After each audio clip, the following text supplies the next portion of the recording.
আজকের এই ভিডিওতে আমরা রায়-মার্টিন প্রশ্নবিচিত্রা 2025 পঞ্চম শ্রেণীর পরিবেশ বিষয়ের যে তোমাদের প্রথম ইউনিট টেস্টের জন্য 9 নম্বর স্কুল রয়েছে 200 নম্বর পেজে। তো এই প্রশ্নপত্রে সম্পূর্ণ উত্তর নিয়ে আলোচনা করব। একের দাগে সঠিক উত্তর নির্বাচন করে লেখো। একেরটা, চামড়ার নিচে ফুলে থাকা নলের মতো অংশটি হলো কি? শিরা। যেটা বলছে মাটির একটি স্বাভাবিক উপাদান হলো কি? গাছের পাতা। হৃৎপিণ্ডের শব্দ বোঝা যায় যে যন্ত্রের সাহায্যে, তা হলো স্টেথোস্কোপ। বিসিজি টিকা দেওয়া হয় যক্ষা রোগের প্রতিরোধের জন্য।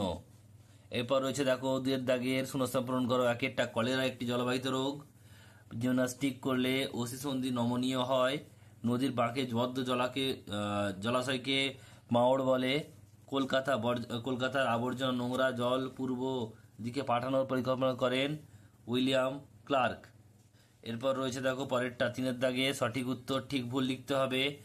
বলছে ত্বকে রোদ লাগলে ভিটামিন সি তৈরি হয়, ভুল হবে। ভিটামিন ডি হবে এটা। চিংড়ি একটি অমরদণ্ডী প্রাণী, এটা ঠিক হবে। এরপরে রয়েছে 4 দাগের একেরটা, একটি রাসায়নিক পদার্থের নাম লেখো যা জল শোধনে সাহায্য করে। পটাশিয়াম পার ম্যাঙ্গানেট। পরেরটা বলছে যে কম্পোস্ট কি জাতীয় সার? জৈব সার। নেক্সট রয়েছে দেখো পরেরটা, পশ্চিমবঙ্গ রাজ্যে প্রধান 4টি জলাশয়ের নাম। এটা হচ্ছে কি? পূর্ব কলকাতার জলাভূমি, পুরুলিয়ার সাহেব বাঁধ, হাওড়ার সাঁতরাগাছি, আর কোচবিহারের হচ্ছে রসিক ঝিল। এরপর রয়েছে দেখো পরেরটা, যে চামড়ার রং কালো হয় কেন?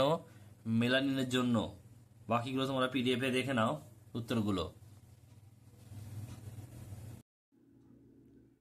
5 দাগের একেরটা বলছে যে গৃহপালিত এবং বন্য পশুর মধ্যে পার্থক্য কি? দেখে নাও, লেখা রয়েছে এখানে।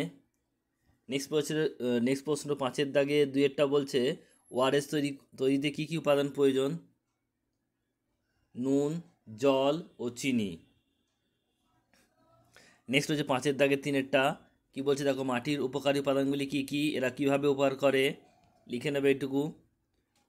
নেক্সট প্রশ্ন পরেরটা, এটা হচ্ছে 6 দাগের একেরটা। 6 দাগের প্রশ্ন কি রয়েছে? কিভাবে ভূমিক্ষয় হয়? কি কি করলে ভূমিক্ষয় কমবে? উত্তরটা তোমরা দেখে নাও। ভূমিক্ষয়ের কারণ বা ধসের কারণ একই।